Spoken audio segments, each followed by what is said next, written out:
Welcome to Move Flex. In today's video, we will see Spanish words that you need to know for everyday stuff, highlighting breakfast in the morning. Pan, which means bread. Quiero una rodaja de pan. Mantequilla, which means butter. El pan lo quiero con mantequilla. Azúcar, which means sugar. Quiero azúcar en el café. Leche, which means milk. Quiero un café con leche. Jugo, which means juice. In this case, jugo de naranja. Tostadora, which means toaster. Quiero el pan tostado en la tostadora.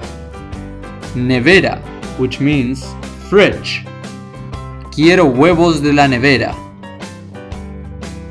Taza, which means cup.